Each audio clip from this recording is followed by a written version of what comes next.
Now joining your downtown Yakima Rotary Club meeting. Underwritten in part by Argus Insurance, helping you today to secure your tomorrow. And by Treetop, 50 years of growing good. And by the Yakima Herald Republic, a daily part of your life. And with our invocation, Mike Judy. Thank you, Mr. President, and good afternoon. Today our program is on social smarts. There's a lot of places I could go with that. I'm going to leave them alone. Our children can learn the fundamental values of respect, loyalty, honesty, and integrity. And in today's world, that gives us all hope for a brighter future. Those of you that know me are aware that I spend much of my time these days teaching elementary and preschool children. And I can tell you there's a need to get back to the fundamental values that many of us learned as children. I only wish that I'd been able to hear today's program about 40 years ago. Please join me in prayer. Father, as we continue in another season of harvest, help us to remember that all that we need comes from you in accordance with your timing. Let us be thankful for your provision here in our valley, and remind us to share with those who are in need through Operation Harvest, and help us to use your provision as you direct us. Thank you for Rotary here in the Yakima Valley and throughout the world as we strive to help others. Be with our speaker today as she shares things that we can do to make our world a better place. And Father, I close with the simple prayer that my class of 2-year-olds are learning each Sunday. Thank you for the world so sweet. Thank you for the food we eat. Thank you for the birds that sing. Thank you, God, for everything. In Jesus' name, amen.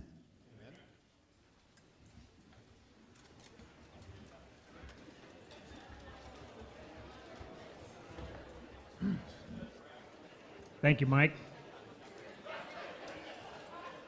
Is Steve Mitchell here today? We have a blue badge for Steve Mitchell, and he hasn't been here for the last 3 weeks, and it's getting worn out moving it in and out of here. So if somebody sees him, tell him to show up one of these days so we can present this to him. We could just trade it with the badge that's out in the holder there, but that would be too easy. So we'll do it the difficult way. I am now going to attempt to introduce today's guests.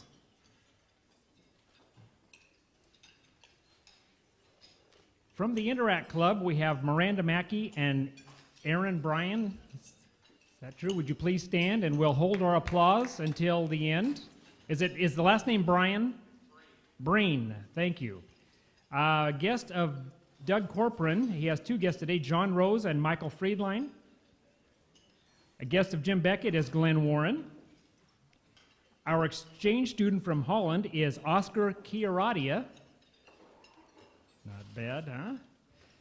A guest of Ron Gamache is Kay Gamache. A guest of Carter Field is Sarah Cunningham. And a guest and proposed member of Jack Maris is Steve Branch. And last but not least, bear with me on this one, a visiting Rotarian from Maple Valley, Washington, Yahya Abdurrahim. Did I do that okay? Thank you very much, and welcome to Yakima.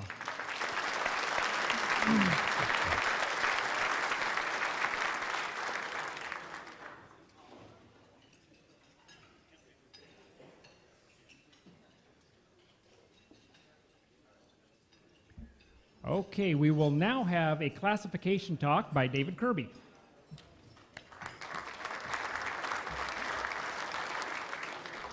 Thank you, President Charlie and fellow Rotarians. My name is Dave Kirby. My classification is Building and Construction Association Management, and I am currently the Central Washington Manager for the Associated General Contractors. When Dave Dion called me and told me I had to do this today, I asked if he had any insight beyond just telling you who I am and what I do. He reminded me there's a lot of Wazoo grads in the audience, so speak slowly and not use big words. I will. Your time's up. I will try my best at that.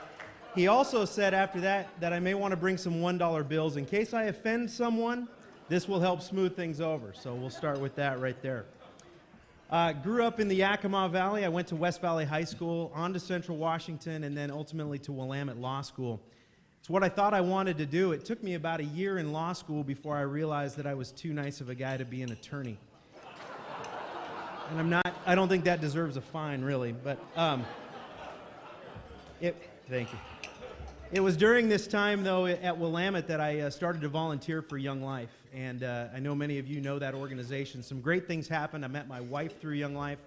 She was working at a facility out on the Oregon coast. After marriage, we then went to work together at a Young Life property in Central Oregon. It was a year-round camping facility, and it was there that I really learned conflict resolution. Not because of my marriage, but we would have volunteers that would come down for weekends or weeks at a time, and as one of the managers there, you had to deal with different personalities. So whether it was someone like a Dave Edler who never seemed to show up to work on time, I don't think Dave is here, but there's $1, or reminding Aaron McCoy of the no dating policy that we had for college students, even though he ended up marrying her, those were great times that we had down there. So. I know I only have 3 minutes, so I'll speed up here to our time here in Yakima. We moved back about 3 years ago. I began working for the Associated General Contractors, and it's been a fantastic time. Our membership is made up of commercial contractors and suppliers, as well as those involved in the construction industry, be it those friendly attorneys, accountants, insurance, you name it. Our mission of the association is to enhance the performance of our contractors. We have a lot of different services that we provide them.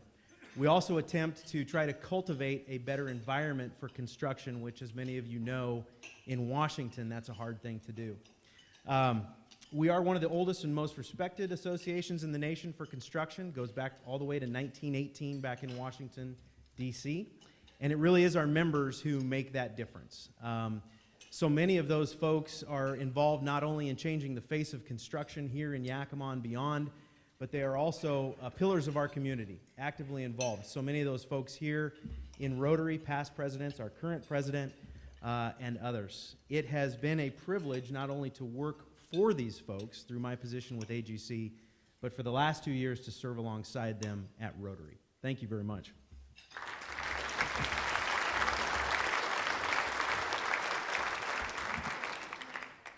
Thank you, Dave.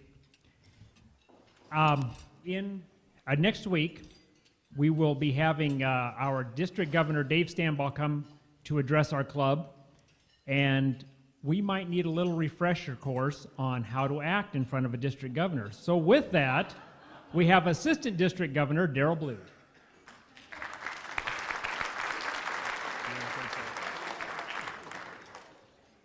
I think after we hear today's speaker, we won't have any trouble acting nice. But let me tell you just a couple of quick things about the district governor's visit. Dave Stambaugh of Ellensburg is the district governor for District 5060. And as most of you know, there are 61 clubs in our district, and it's tradition for the governor to visit all 61 of those clubs during his or her year as governor and to address the group. I've had the privilege of hearing Dave. Let's see, he's done 40 plus of those talks already, and I've heard about half a dozen of them, and he does a great job. He knows his speech pretty well by now, though, I can tell you. So he will be here to give you some thoughts about Rotary and the goal of this year's International President, building communities and bridging continents, which are, of course, our club is good at. It is, the only tradition is that you should know about for new members is that we usually stand when the governor is introduced as in tribute to him and his position in the district. You'll enjoy his talk, so we'll see you next week with District Governor Dave Stambaugh.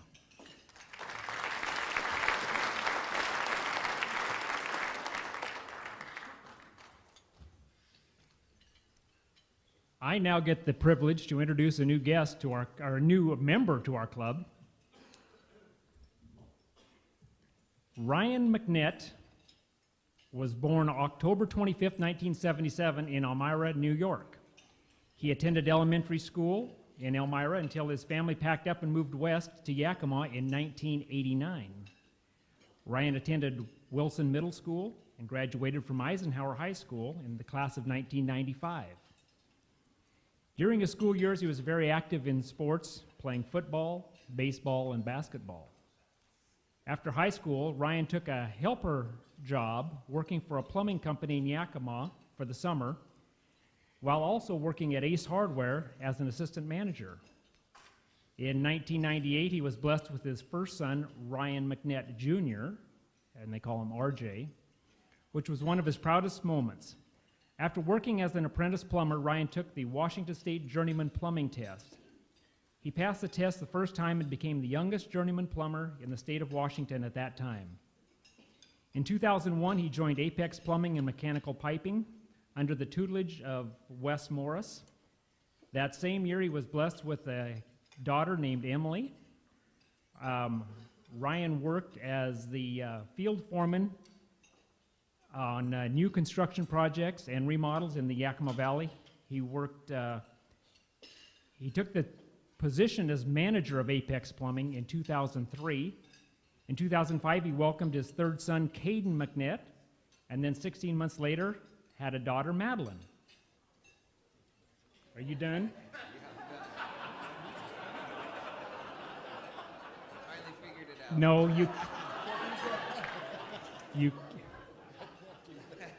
you know, I'm getting way too much help up here. Ryan loves spending any time he can with his 4 children, helping coach them and run them all over town for many events. He was a volunteer with the City of Sela Fire Department, and he enjoys the extra time that was absorbed by his 4 kids. He continues to be active in Sela with coaching and the Christmas light displays. He continues to be a leader in the plumbing industry in Central Washington and looks forward to raising his kids in Sela and retiring. What do you mean retiring in the Yakima Valley? So anyway. Fellow Rotarians, Ryan McNett.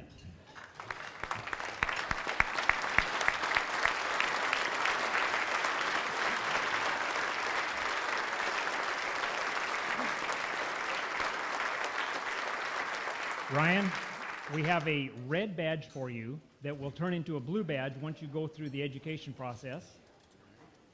Don't worry about the education, it's not too bad. I have a roster for you, a plaque for your wall, and the ever-coveted license plate cover. Thank you very much. All right.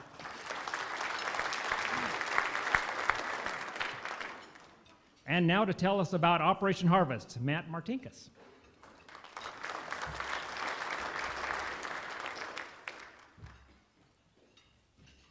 Get my props out here. The easiest, or the first thing to say is October 16th, Saturday. Not this Saturday, next Saturday. So we want to have everybody out there ready to go. On your tables, about as many bags as I could pack onto a table without pushing you out into the hallway. Inside those bags, you will find this letter. This is kind of President Charlie's adapted the letter here to make it generic. Please take this letter and take it to at least one neighbor. 2, 4, 5. We have digitals if you want to hit the whole neighborhood. I would highly encourage you guys to do that. It's just a reminder to everybody that Operation Harvest is the 16th.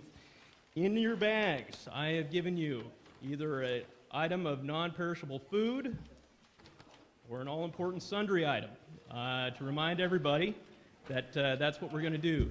This is the seed for the harvest. I expect everybody who takes one of these to please add to it. Oh, just a second here. Dale, real quick business. If you have not picked up your routes, Dale will meet you at the back. David is going to give us a little demonstration on what I want you guys to do with this bag tonight.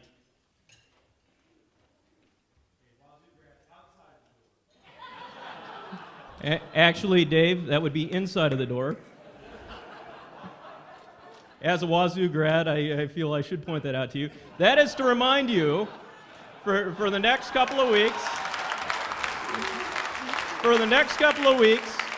that is your reminder. So you do not get up in the morning like I have on a couple of Operation Harvest that I haven't worked and got, holy smokes, it's Operation Harvest, I have to get something out. That's there. Please add to it over the next couple of weeks. Now, here's an example of how you should work your neighborhood. Take this letter.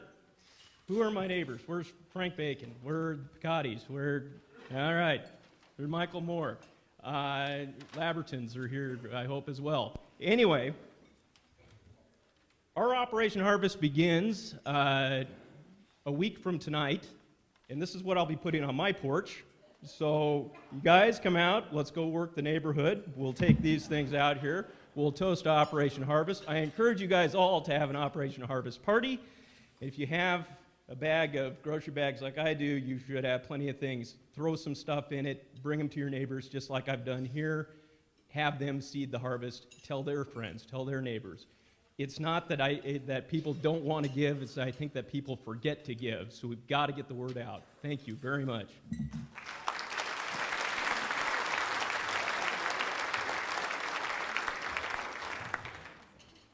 Thank you, Matt.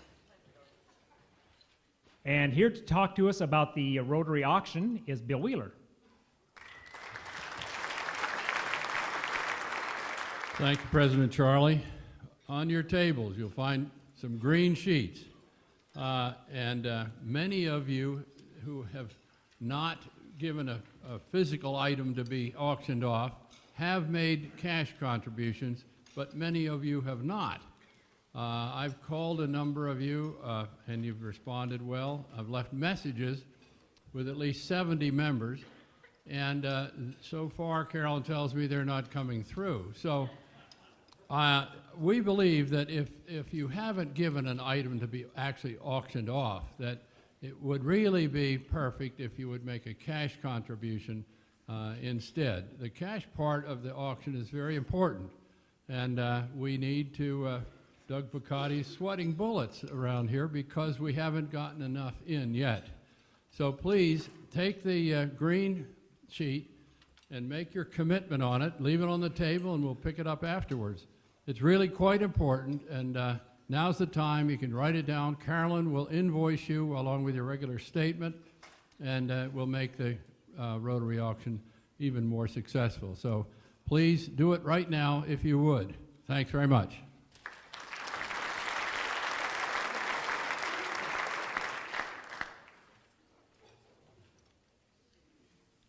Thank you, Bill. We now have an announcement from Jim Berg. Jim.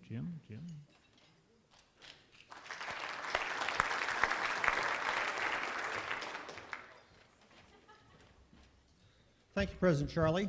I am here today for a very brief announcement. I'm wearing my Rotary Trust hat, and as many of you know, the Rotary Trust has administered the Molly Davis Scholarship Program, and that Deb Krautworm has been the chair of that committee within the Yakima Rotary Trust, and obviously has done a wonderful job. But she is going to step down at the end of this Rotary year to take over the presidency of the Trust, and we have appointed a new chairman that I wanted to introduce to everyone today. Someone you know very well. I think he's here. Is Neil Springer here? Glad you're here, Neil, to accept the applause we're going to give you. But Neil has been very involved in the scholarship program from the beginning, and he is someone who I think will hit the road running and will do a great job. And so when you see Neil, if you have a chance to see Neil, you might congratulate him. But there's one other thing I wanted to tell you, that our endeavor with the Molly Davis Scholarship Program has been assisted a great deal by a program called Scholarship America. And Scholarship America is a national organization that helps helps those who are administering scholarship programs, such as the Molly Davis Scholarship, to get their feet running so they understand what needs to be done and have a better idea.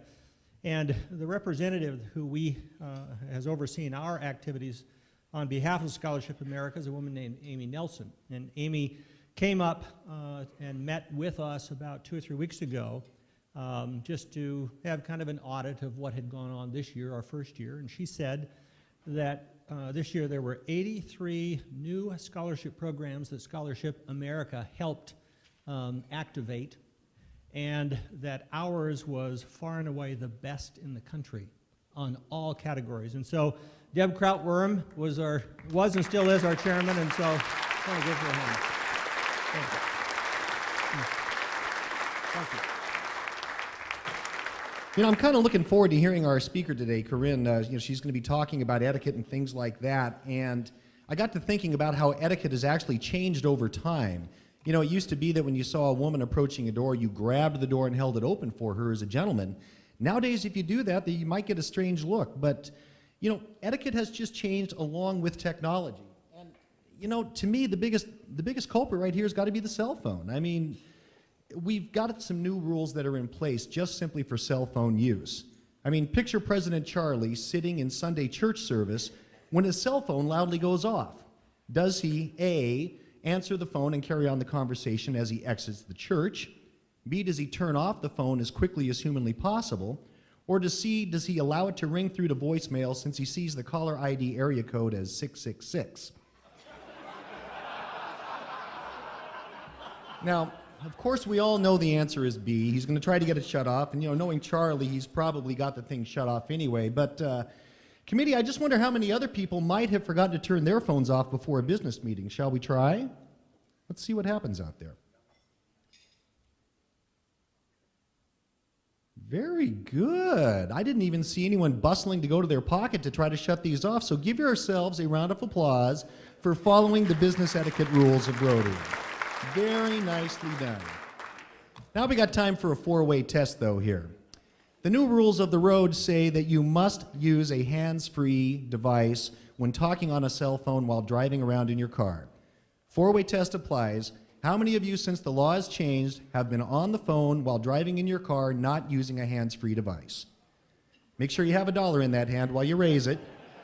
Now, Dana, I'm just kind of curious. Why is it that you chose not to use the hands-free device? We don't have one. That's acceptable. Dave, how about you? Is it just a convenience thing? You had one, but it wasn't with you. And how many just don't like using them because you don't want to look like a dork with that funny thing in your ear all the time? You know, in fact, if any of you have been walking around with those hands-free devices stuck in your ear when you're not in the car, I'd like you all to pay $1 as well. Yeah. You know, the other nice thing about this time of year is that voting season is right upon us, and I see some really big changes nationally out there on the horizon. In fact, some of you may be aware that there is a Connecticut Senate candidate named Linda McMahon who is running, and I don't know if you knew this, but she is married. She is married to and is the co-founder of Worldwide Wrestling Entertainment, WWE, the people that bring you pro wrestling that's coming to the Sundome next Sunday. Oh, come on, people. You know you watch it on TV. And Greg, if you're out there, you can pay $1 for that shameless promotion. But anyway, I got to thinking, what would happen if she got elected? How would this change etiquette in governance? And so I came up with a top 5 list. Number 5, driving a fellow congressman's head into the turnbuckle is now an acceptable form of ending a filibuster. President Obama will now be able to shout the State of the Union address into a camera located 18 inches away from his face. Congress becomes a charade of meaningless grunts and noises with lots of posturing by inarticulate losers. Hey, wait a minute. That's just wow. Newt Gingrich can finally wear his mask and cape outside of his own house. And there is a line to do body slamming on Rahm Emanuel that winds all the way around the Lincoln Memorial. So all those things could be changes if she might be getting elected to office. And in closing, I think the biggest technological change that has occurred has been the onslaught of texting. I mean, I'm just curious how many of you people have not texted out there, and I know Dad's going to raise his hand. Anyone else never sent a text? Throw $1 in that hand as well. Geez, that's crazy. There's a lot of you. But you know, from texting, we all know that a whole new batch of acronyms have now kind of floated to the surface. I mean, we all know what LOL means, right? Laugh out loud, and TTYL, talk to you later, and all those other things. But you know, the folks up at Homeland Security, they've been tapping into all these texts as well as cell phone calls, and they always look for recurring things that occur in text just to make sure that it's not any threat to national security. And this includes some others that could actually come out of our own membership. Now, you know, they've been noticing some texts from Doug Picotti lately that have this on it. BHBO. Any idea what's that again? Exactly. Coming out of Picotti. Nice job, John. And this one, coming out of Jan and Greg's, YDABT. They couldn't figure out what that is. Mike's table, do you know what this might have meant coming from Greg's phone? You deserve a break today. Pay $1. And this other one was pretty unusual, you know, TWHAB, and this was not Tiger Woods had a bogey. This, let's just see if Alan Opfer's table might know what this one came from. And this actually came from our own retired urologist, Bob Newstead. This will hurt a bit. You know, and the funny part is they saw it on Jim Berg's phone too. So anyway, to teach you more about etiquette, I hope you do enjoy the program and have a good day.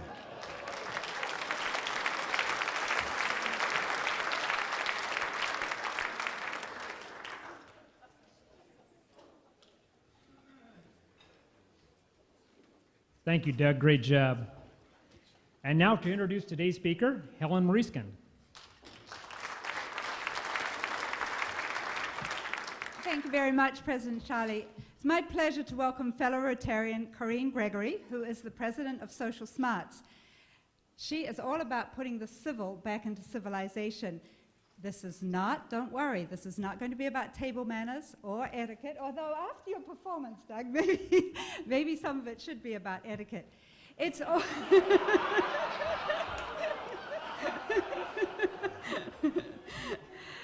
Social skills teaches character and values education for our children and starts with children as young as 2.5 years old, moves on through middle school and high school, and has special programs for those new grads going out into the workforce.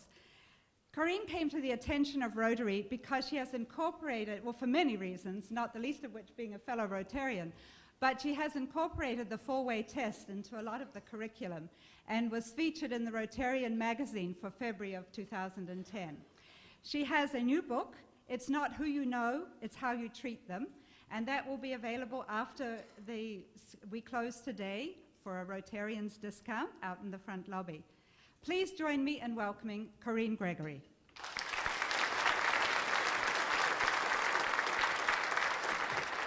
Thank you, Helen. Thank you, President Charlie, and thank you to everybody. Boy, I have to say, can I take this off, hopefully? There we go. I'm a trained professional, don't be afraid. The worst thing you can do for me is stick me behind a podium on a fixed microphone because I walk around. That's what I do. I have to say that I've had an awful lot of privilege of being able to talk to a lot of Rotary clubs all across the country and some places internationally as well. And I can absolutely guarantee you that there's several things that we as Rotarians have in common, but I can tell you from a warped sense of humor, you guys take the cake.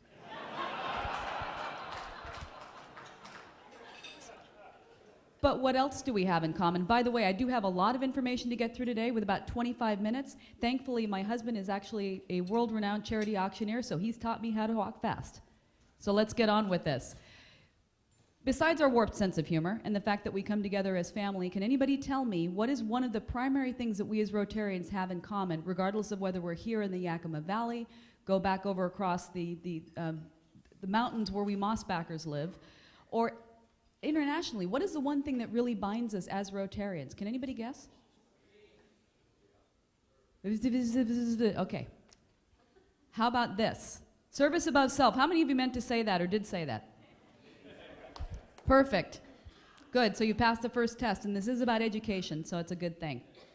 No, truly, it is about service above self, isn't it?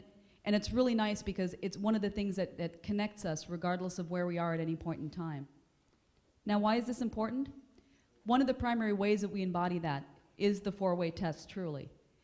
And really, even though it was really created originally as a foundation for how we do business with fairness and integrity and ethics, actually, which is a real big thing these days, if you really embody the principles of Rotary, you're not just a Rotarian when you're sitting here at lunch sharing a meal or doing your events or working on your harvest, but isn't it true that we're really Rotarians all the time? So what I like to point out is the four-way test really is the guiding foundation for how we live our lives. What you may not have considered, it also has to do with social skills. And if you're not convinced right now of that, I'll show you later on exactly what I mean. The challenge is today that too many of our young people, too many of our kids come into school and frankly in life without those social skills that allow them to be successful. Now, why is this important? I've got a lot of words up on the screen, but let me just impress upon you that repeated studies will show you that 85% of our professional and personal success depends on our social skills. It's more important than the academic learning we have. It's more important than our socioeconomic background. Truly, it's more important than the old who you know, in spite of the title of my book. It's more important than all those things. And quite frankly, if you really feel that's a stretch, think about it this way. Don't we all know somebody who's very, very sharp, very, very intelligent, did really well in school, but couldn't get along with other people if their lives depended on it? And the converse is true also. You may have a lot of people that you know that have had every single disadvantage handed to them, but yet they are able to persevere, they're able to stick with it, they're able to succeed in spite of all that because they know how to get along with people, how to make them comfortable, and how to embody those virtues that lead to success. This is usually the part where people say, great, but why are you talking about this in schools? Because isn't this what we should learn at home? And I am the very first person that will agree with you. But to say that it's just simply because parents aren't doing their jobs is an oversimplification. And let me explain. The framework by which we traditionally learned family values, social skills, manners, whatever you want to call them, really is not the same as what it was, say, 40, 50, 60 years ago. And a lot of sociologists will say that the main break occurred about in the 1960s. So the idea of learning from your great-grandparents to your grandparents' parents, et cetera, became broken at that point, when a lot of the young people in that time turned their back on what their parents and grandparents had stood for and said, we don't need this anymore. It's all about me now. If it feels good, do it. You remember those sayings? And so in a lot of cases, the young people of that time who then turned their back on that learning then became parents of their own and did not pass those values necessarily and character on to their children. Now that's all well and good. Let me give you an example of what I mean. A lot of talk gets made, particularly in education, about the importance of the family table.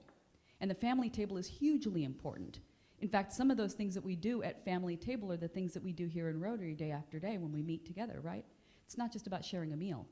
It's not just about learning table manners, which you would traditionally think of, but it's about connecting, it's about knowing what goes on, it's about being able to share those opportunities and really understand what's going on with your fellow Rotarians, with your families, with your communities.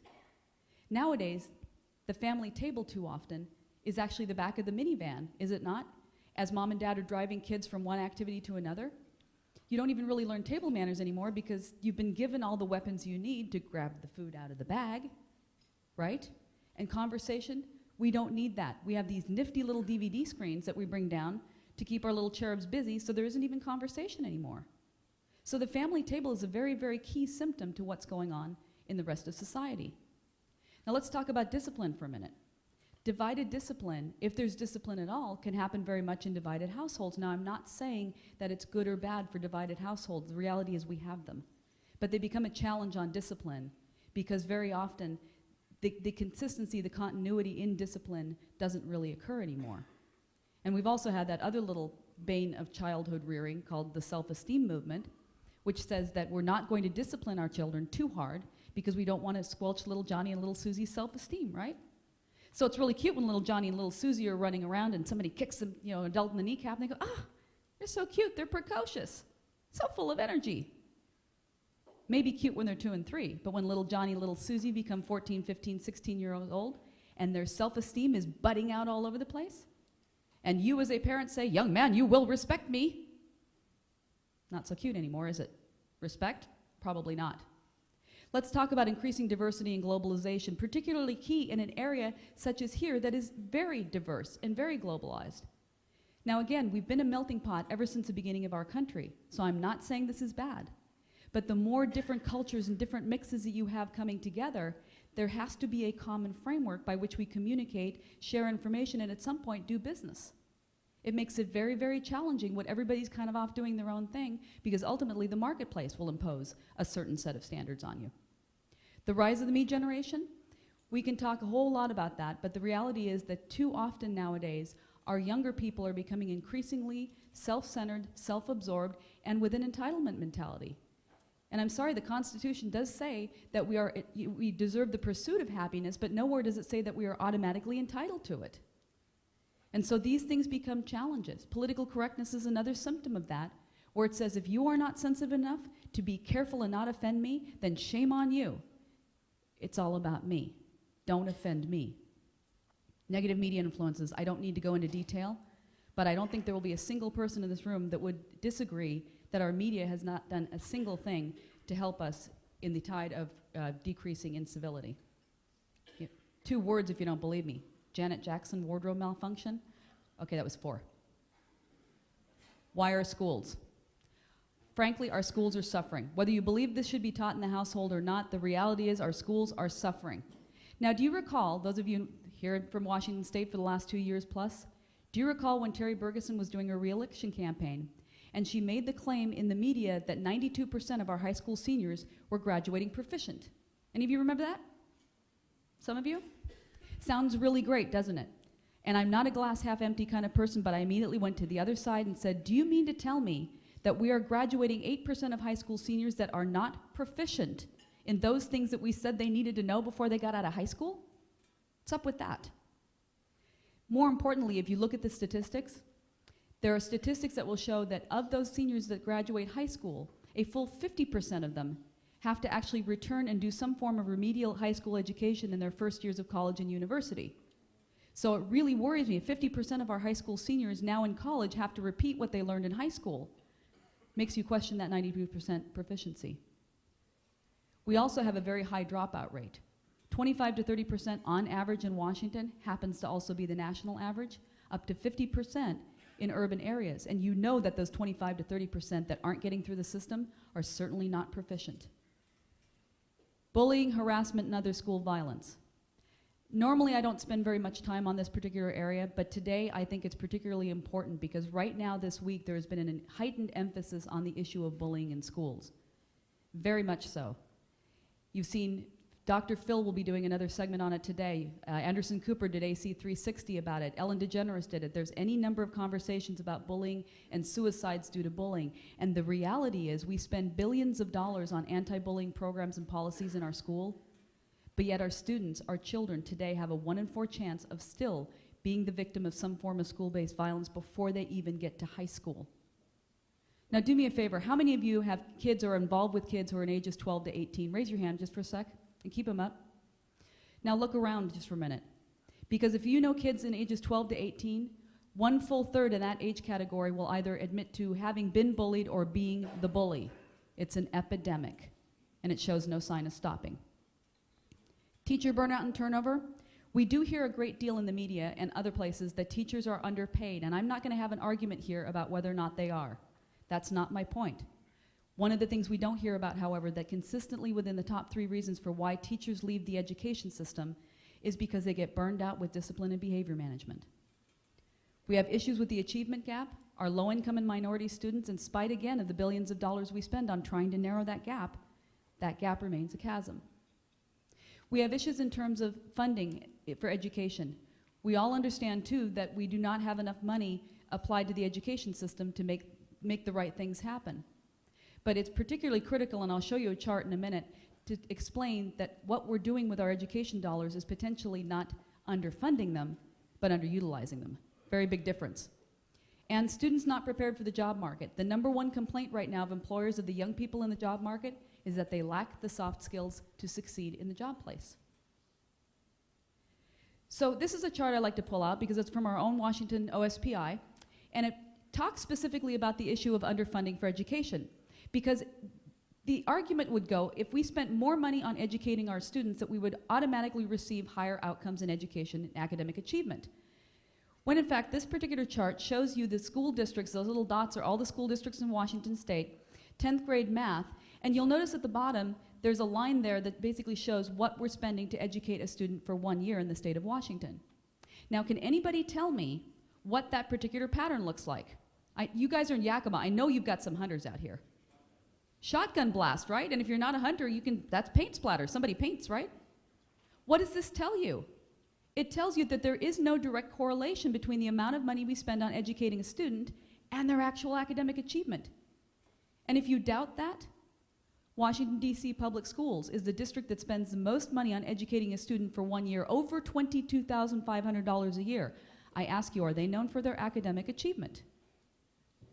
Well, maybe not in the way you expect. So where's the problem?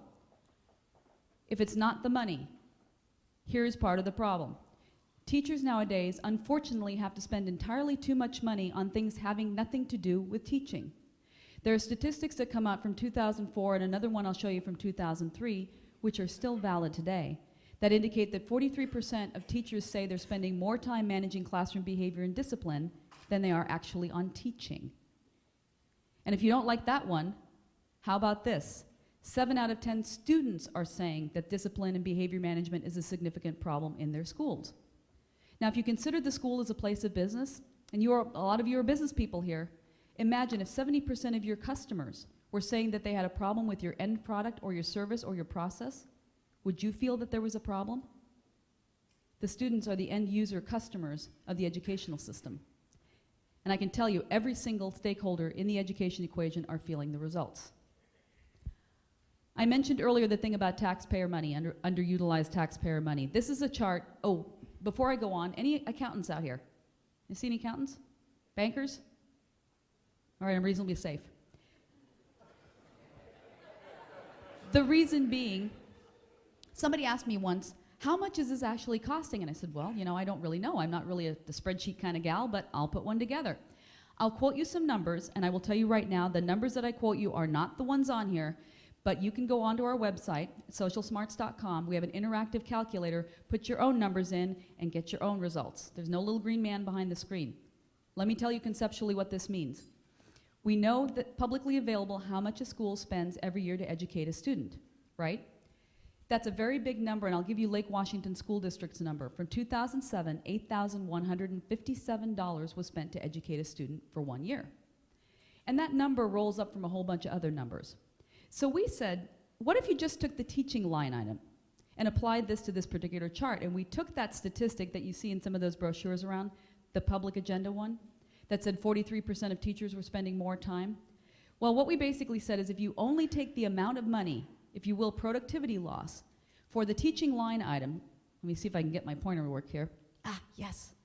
If you only took the teaching line items and said 25, 30, or 50% loss based on the amount of time that they're spending on discipline, and if you said, let's say for your average elementary school, and I'll say 30% because I don't think 50% is really defensible. In some places, 50% of educational time is lost, but let's say 30%. Your average elementary school of about 400 kids at a 30% loss means that that school is losing $630,000 every single year. In the Lake Washington School District, if you look at it on a district-wide level at 30%, it's $32 million. And the state of Washington, statewide, it's over $2 billion every single year lost to behavior management and discipline. Now that's all well and good, but it's not as though all of a sudden if we improve on that, somebody's going to hand Garfield Elementary School here a check for $630,000, right? It doesn't work quite that way, but it does work this way. It's the same thing as losing 45, 60, or 90 days of productive classroom time, full days out of every 180-day school year. So we can regain time. And I challenge you to think of it this way. If I were to give back to your classrooms an additional 30, 45 days of full productive learning, do you think we'd have better outcomes? And the answer is absolutely. Some of this we talked about, so I'll dash through this quickly. We talked about the #1 impact on employers. Big complaint right now that the young people we have just don't have the soft skills that they need to be job ready. In fact, Helen and I talked about a few of those things earlier today. If you take a look at that, it's a pay me now or pay me later, because in some cases, employers have to spend up to millions of dollars retraining their workforce in the skills that they didn't acquire early on in life. Boeing was a classic example. 10, 15 years ago, was it? They did an entire retraining, ethics and integrity training for their workforce because too many people were doing business in a way that was less than ethical. You may also be losing customers due to poor service. How many of you have had this experience recently? You're on the phone or you come in person to some place where you have a problem with a company's service or product, and you realize within 12 nanoseconds of showing up or being on the phone that you have seriously impinged on someone's personal time. We all have, right? You want to start with an apology. Well, I'm really sorry for calling. I want to challenge you to think that customer service nowadays, or what we think of it, is an oxymoron just like jumbo shrimp or government efficiency. Doesn't exist anymore, or entirely too rarely. In fact, a lot of those things are what caused me to write this book, because in business, we don't see that anymore. You may be losing employee productivity. You know, we used to worry about a couple of boxes of paper clips or some pencil disappearing. But nowadays, it's not unusual to see people surfing around on the network and the internet and their employer's bandwidth, because the bandwidth at the employer's office is so much better than what they have at home. Or, heaven forbid, this scenario.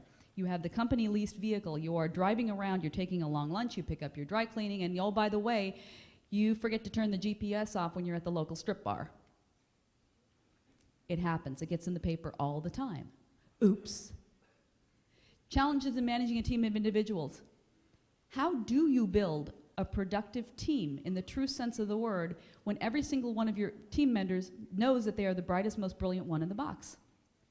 And why do they know this? Because ever since they were this big, they were told that. Is it not true? And while it may be really good for the self-esteem, a paradigm by which we give a young child a trophy just because they showed up on a team and fogged the mirror is not a really good stretch for what happens in the real world. As I like to say sometimes, a lot of us may love to sing, not all of us should be in the choir. And that's harsh reality. So the impact on the individual. You know, truly most of us are not loners. In fact, I would probably say that if we're here at Rotary doing this, what we're doing in Rotary, we probably don't want to be loners to begin with. But our personal success is going to be very much challenged if we don't know how to really build and develop and nurture those relationships, because relationships are key. And professionally, your professional success, your career path is going to be limited if, once again, you can't understand that sometimes your job is to lead, follow, or get out of the way. Or even though you may have a really, really good opinion, this may not be the time and place to share it. And we have those challenges these days. In our communities, boy, you know, everything from the continuum of isolation, lack of connectedness, all the way through crime and other antisocial behaviors, the reality is our society is becoming more rude, crude, and indifferent every single day. And it begs the question, what is community anymore? Okay, so this is the part where I've given you all the bad news, but I am an idealist, I'm a Rotarian, and I'm also a pragmatist. So I like to say, just imagine for 1 minute, not a full real minute, not a football minute, but just imagine if every child had the ability to learn, know, and practice the tenets and the beliefs of the four-way test.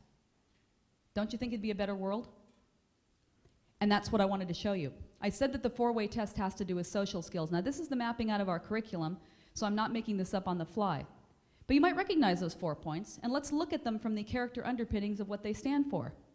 Is it the truth? Well, that's not too hard to figure out. We're talking about honesty and integrity. In fact, we talk about it. It's four-way test is about integrity. Is it fair to all concerned? Obvious that it's fairness, but doesn't it also include equality? And when you think about it, those two aren't necessarily always the same thing, are they? How about building goodwill and better friendships? Well, we need to have empathy, caring, kindness, and respect. The entire idea about friendship is based on mutual respect, is it not? And finally, will it be beneficial to all concerned? We're talking about fairness again, consideration, and cooperation. And I like to call attention to one very, very key, but very, very small word in that. See that little word right there, all? All concerned. Not just those people who can help me, not just those people I like, but everybody at all the time, because that's how we treat people. So why do I believe we have to teach social skills in the schools? Well, it's becoming very, very clear that what we need to do is we need to integrate that social skills education directly into everything else that the students are learning. It's not enough anymore to teach the 3 R's, reading, writing, and arithmetic. We have to now teach all those other things: responsibility, reliability, respect, resourcefulness, and a lot of things that don't start with R's, because we can no longer assume that there's a lowest common denominator in social skills, character, and values in our young people. We need to also make sure that we're involving and supporting everybody who's responsible. That means the teachers, yes, the students, but also make that available to the families, because the families are very, very key, and the community in helping bring this into a full solution. While we do need to teach a distinct curriculum, we need to teach these skills, we also have to make it fully connected to everything else that they're learning. And we certainly cannot do that at the risk of academics, because the schools have a job to give academic training. But if you do it properly, truly social skills education enhances and supports the academic objectives, because ultimately our social skills are who we are and what we are, regardless of what else we're doing. And again, you need to go back down to the level of teaching the foundations and the motivations, not just the behaviors, so that they can extend to new learning beyond what they've been trained. Now, some of the things very quickly. These are the types of things that we've seen in schools that have used social smarts. Up to a 43% increase in time on task. That's productive time back into the classroom. 43% ends up being something like 36 days of productive time in the classroom. 80% decreases in disciplinary action. That's the little stuff as well as the big stuff. Everything from the noise to the serious disruptive issues. We see bullying actually gets eliminated. Our schools report that bullying is eliminated because the kids understand why we don't treat each other this way. So it's not more off-duty police officers, more metal detectors, more recess teachers. The kids get it. We see student absenteeism decreased, which is directly money back into the education system, because the education system is allocated money based on a technical term I call BIS, bottoms in seats. So if we can increase the bottoms in the seats, the schools will get the money that we're automatically as taxpayers paying into the system anyway. I'll run through a couple of those other things, but I'm going to show you some charts which will make it clearer. Morale definitely improves. Double-digit increases in test scores. I'll show you that on a chart. And the good news is that we see it not only now, but we see it year after year as long as they stay on the program. And as a result, we'll also get kids who are better prepared for the job market. Very quickly, here's a comparison, a side-by-side comparison chart that shows schools in the same school district, all elementary schools, 8 of them in one city, so they're using the same curriculum. The 3 schools on the left are using our curriculum versus the 5 schools on the right. Noticeable difference, isn't it? Now, I'm not going to be so bold as to say, well, our program is the only thing that made that happen. So far, we haven't been studied to that extent. But I think it's at least a good thing to say, if our program can help these schools do things that they couldn't do without it, that's a pretty good benefit. Here's one over time, a little fuzzy, but you get the basic idea. This is a 3-year multi-progression of schools that have remained on our program with starts and stops, and you'll see some pretty dramatic increases in test scores overall. What I think is interesting is this very one at the top, which happened to be a school in Washington State. I won't name any names, not on this side of the mountains. But they, after the first year, they saw an increase in test scores after using our program for the first year. After that, they said, you know what, I think we've learned enough. We're going to go off and do our own thing. Next year, their test scores dropped. And these are the types of things that we see consistently in 11 states across the country. Hey, I can do this left-handed too. Long-term implications. We've had several really interesting studies come out in the last couple of years that show that this is not just good for now, but it's good for long-term. One of our own in the University of Washington, the other side of the mountains, they showed a 15-year study. They followed elementary schools from the Seattle Public Schools system. They showed elementary school kids who had had early social skills intervention. 15 years later, in that progression, they saw that those kids who had that intervention had better mental health, better educational development, and they were making more money than those who didn't. And a similar study, in this case, it compared 2 sets of high school seniors. One with they're all equal test scores, but one with better sets of social skills than the other. Those with the higher sets of social skills, 10 years later, were shown to be making more money. Now, money is not the only thing, but it is a higher level of development than those kids with the lesser social skills. So it is definitely a good thing for now and for later. Whether you call it social skills, character education, life skills, that's basically what we're talking about. And really, when you practice those things, those missing R's, everybody is going to benefit. Everything from the schools in terms of academic improvement. You'll certainly see safer schools. And again, as I point out, bullying is a huge issue right now. Student confidence is going to increase, and I mean that to differentiate from self-esteem, because self-esteem nowadays too often is overblown ego, not true social confidence and adeptness. You'll also notice that you get teachers who are happier because they can spend more time on teaching and less time on babysitting. We also find that we as employers will get candidates into our job system that are a little bit better trained than the ones we're getting necessarily today. And hopefully as a result, 2, 5, 10 years from now, we'll also see that the community thrives. I'd like to leave you with one thought. We at Rotary are all about learning things, but we're also extraordinarily good at taking action. And I know I'm breaking a lot of PowerPoint rules with this particular quote, but I think it's important because it's by taking action that we change lives. William Arthur Ward said, "Do more than belong, participate. Do more than care, help. Do more than believe, practice. Do more than be fair, be kind. Do more than forgive, forget. Do more than dream, work." It's only by doing, taking this message and doing, that we're going to really build communities and bridge continents and really be all about what Rotary's are about. Now it's up to you. That's the end of my presentation. Generally speaking, there are a lot of questions and comments afterwards. I think we're probably out of time for questions, so I'll be happy to take those in the back later on. But I thank you very much, and I hope that this was valuable to you.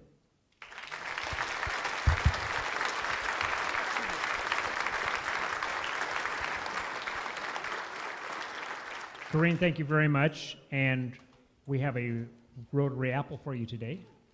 Thank you. Thank you very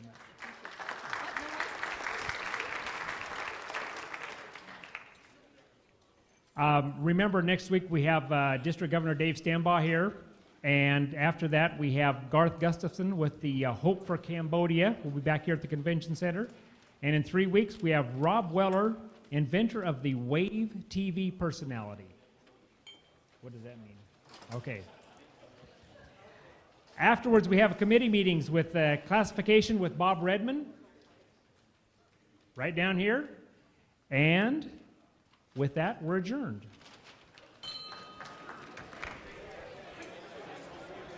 This has been a replay of your Yakima Downtown Rotary Club meeting, underwritten in part by Argus, helping you today to secure your tomorrow, and by Treetop, 50 years of growing good, and by the Yakima Herald Republic, a daily part of your life.